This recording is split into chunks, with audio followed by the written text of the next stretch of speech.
एका जुन्या आड बाजूला पडलेल्या पुस्तकात लिहिलेल्या ओळी आणि त्या ओळींवरून उभं राहिलेलं एक आंदोलन 1881 साली इंग्रजांनी तयार केलेला एक दस्तऐवज आज शेकडो वर्षांनंतर मराठा आरक्षणाच्या लढ्यात ऐतिहासिक शस्त्र ठरताना दिसतोय। मी बोलतेय कोल्हापूर गॅझेट बद्दल। इंग्रजांनी 1881 मध्ये कोल्हापूर गॅझेटियर तयार केलेलं आणि याच दस्तऐवजात काही अशा ओळी लिहिल्या गेल्या ज्या आज मराठा समाजाच्या भविष्याला किंवा सध्या सुरू असलेल्या आंदोलनाला दिशा दाखवू शकतील असं बोललं जातंय। या गॅझेट मध्ये अगदी स्पष्टपणे लिहिलंय की मराठा आणि कुणबी हे एकच आहेत।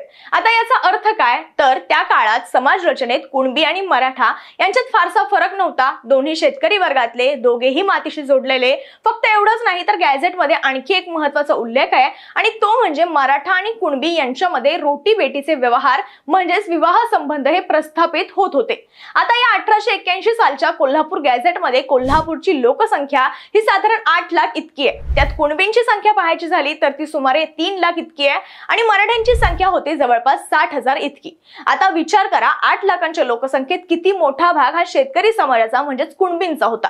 आज 2011च्या जनगणनेनुसार कोल्हापूरची लोकसंख्या जवळपास 38 लाख आहे। म्हणजेच 1881 पासून आजपर्यंत लोकसंख्येत जवळपास 5 पट वाढ झाली आहे। त्याच पार्श्वभूमीवर हे गॅझेट आजच्या घडीला चर्चेत आलंय। आपण पाहतोय की महाराष्ट्रात गेल्या 2 दशकांपासून मराठा आरक्षणाचा मुद्दा हा चर्चेत आहे। जरी समाज मोठा असला तरी शैक्षणिक आणि सामाजिक दृष्ट्या मागासलेपणा दाखवण्यासाठी ठोस पुरावे हे नक्कीच आवश्यक आहे। आरक्षण म्हणजे केवळ राजकीय घोषणाबाजी नाहीये तर त्यासाठी कायदेशीर पायाभूत आधार सुद्धा तितकाच गरजेचा आहे। त्यामुळेच आता मराठा आरक्षण अभ्यासकांच्या हातात हैदराबाद आणि सातारा नंतर हे कोल्हापूर गॅझेटियर तिसरं शस्त्र म्हणून आल्याचं पाहायला मिळतंय।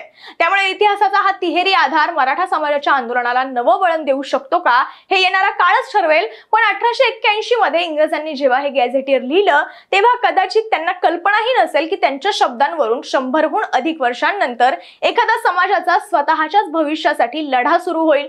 आज त्या जुन्या नोंदींमुळे लाखो तरुणांच्या शिक्षणाचा मार्ग मोकळा सुद्धा होऊ शकतो। लाखो कुटुंबांच्या भविष्यासाठी नवी दारं उघडू शकतात। पण प्रश्न फक्त एवढाच आहे की सरकार या दस्तऐवजांना कितपत गांभीर्याने घेतं। या सगळ्याबद्दल तुम्हाला काय वाटतं? सरकार या तिन्ही गॅझेटचा बारकाईने अभ्यास करून मराठा समाजाला ओबीसी मधून आरक्षण देईल का? तुमचं मत कमेंट बॉक्स मध्ये नक्की सांगा आणि टीओडी मराठीला फॉलो करायला विसरू नका।